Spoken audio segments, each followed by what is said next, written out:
राहुल जी, आज आपने नया खुलासा किया है कि कैसे वोट चोरी हो रही है। आपने पहले भी महादेवपुरा के बारे में बताया कि कैसे एडिशंस हो रही हैं, अब आपने बताया कैसे डिलीशंस हो रही हैं। लेकिन देखने में ये आ रहा है कि इलेक्शन कमीशन इस पे कोई एक्शन नहीं ले रहा और आगे चल के वो तैयारी कर रहे हैं पूरे देश में SIR लाने की। तो आप इस मुहिम को आगे कहां तक ले जाएंगे और SIR के बारे में क्या करने वाले? देखिए, हम आपके सामने क्रिमिनलिटी रख रहे हैं। हमारा काम आपके सामने सच्चाई रखने का है और हम रख रहे हैं। हिंदुस्तान में दूसरे इंस्टीट्यूशन भी हैं, सिर्फ इलेक्शन कमीशन नहीं, लीगल सिस्टम है, उनको भी इन चीजों को देखना चाहिए। यहां पे हम चीफ इलेक्शन कमिश्नर के बारे में ब्लैक एंड व्हाइट कह रहे हैं। आपने कहा कि हमने एडिशन डिलीशन दिखाया, पहले प्रेजेंटेशन में मैंने एडिशन दिखाया था, अब हमने डिलीशन दिखाया है, मगर हमने एक और चीज जोड़ दी। एडिशन और डिलीशन का सिस्टम, उसका स्ट्रक्चर, उसका तरीका, और हमने यह दिखाया है कि जो डिलीट कर रहा है, जो ऐड कर रहा है, महाराष्ट्र में, कर्नाटक में, यूपी में, वो एक ही फोर्स। हमने आपको वो एड्रेसेस दिखाए। Same system is being used in Maharashtra, is being used in Karnataka, is being used in Uttar Pradesh, is being used in Haryana. Same people are doing it. मेरा आपसे सवाल ये है कि जब आप कह रहे हैं कि ज्ञानेश कुमार जो चीफ इलेक्शन कमिश्नर है, उन्हें पता है ये कौन कर रहा है, हाँ, और ये पॉलिटिकल फायदा जरूर किसी को हो रहा है। आप कह रहे हैं कांग्रेस के बूथ के ऊपर ही हाँ, सारे वोट्स डिलीट किए जा रहे हैं, तो वो कौन लोग आपके हिसाब से हैं जिनको ये फायदा पहुंच रहा है?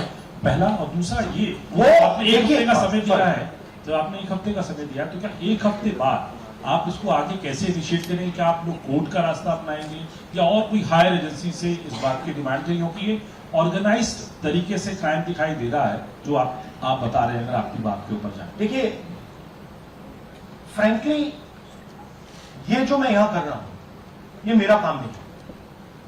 मेरा काम डेमोक्रेटिक सिस्टम में पार्टिसिपेट करने का है। मेरा काम डेमोक्रेटिक सिस्टम की रक्षा करने का नहीं, वो काम हिंदुस्तान के इंस्टीट्यूशंस का है। वो काम वो नहीं कर रहे हैं, इसलिए मैं कर रहा हूं। अब मैं आपको यह कह सकता हूं कि हमने आपको 2 बार सबूत दिखाया है, और जब हम ये प्रेजेंटेशंस खत्म करेंगे, इसमें लगेंगे 2-3 महीने, जब हम ये खत्म करेंगे, आपके माइंड में कोई डाउट नहीं होगा कि हिंदुस्तान में state after state, Lok Sabha after Lok Sabha चोरी हुई। तो मेरा काम सच्चाई दिखाने का है। मैं हिंदुस्तान की जनता को, हिंदुस्तान के युवाओं को सच्चाई दिखा सकता हूं। यह मेरा काम है।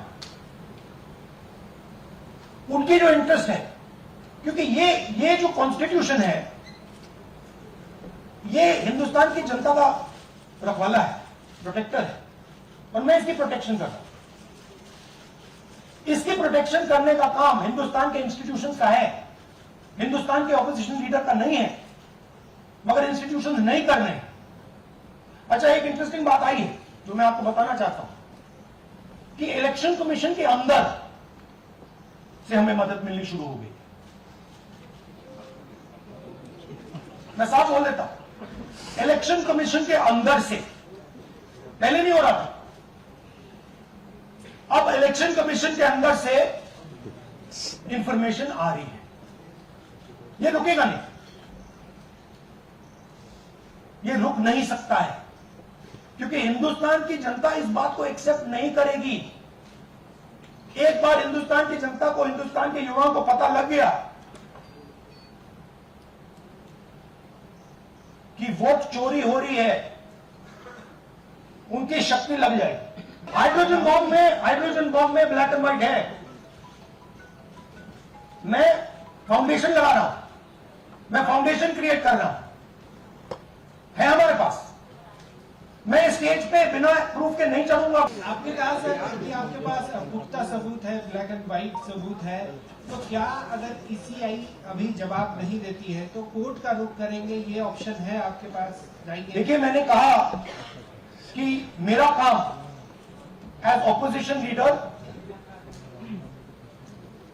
नॉर्मल सिचुएशन में मेरा काम ऑपोजिशन का रोल है, सरकार पे प्रेशर डालने का रोल है। मेरा काम हिंदुस्तान के लोकतंत्र को बचाने का नहीं, मैं वो काम कर रहा हूं, इस स्टेज पे मैं वो काम कर रहा हूं। तो मेरी सोच है कि as a patriotic Indian, as somebody who loves India, who loves the constitution, it is my duty to put the truth in front of the people. अब अगर हिंदुस्तान के इंस्टीट्यूशंस कुछ करना चाहते हैं, वो करेंगे। उनमें भी बहुत लोग हैं, जैसे मैंने आपसे कहा, मैं सरप्राइज होना हूं, इलेक्शन कमीशन से लोग आए, इंफॉर्मेशन दे रहे हैं और बढ़ रहा है। सर, क्या जब तक सीईसी ज्ञानेश कुमार अपने पद पर है, जैसा कि आप कह रहे हैं कि वो फ्री एंड फेयर इलेक्शन होने नहीं देंगे, तो तब तक इलेक्शन का मतलब क्या रह जाएगा? क्या आप इनको हटाए जाने की या इनको इस्तीफा देने की मांग करते हैं? तो आप इमेजिन कीजिए, और ये शॉकिंग बात ये है कि ये अभी शुरू नहीं हुआ, ये 10-15 साल से चल रहा है। ये सिस्टम है, ये स्ट्रक्चर है। हिंदुस्तान की जो डेमोक्रेसी है वो हाईजैक हो गई है। I'm shocked, frankly. Democracy, brothers and sisters, democracy can only be saved by the people of India. Nobody else can save democracy. Rahul Gandhi can come here and say something and say this is the truth. But the people of India, who I believe in, who I love, can do it. The day the people of India realize that आपका जो लोकतंत्र है, आपका जो संविधान है, वो आपसे चोरी हो गया है, उस दिन काम हो जाएगा।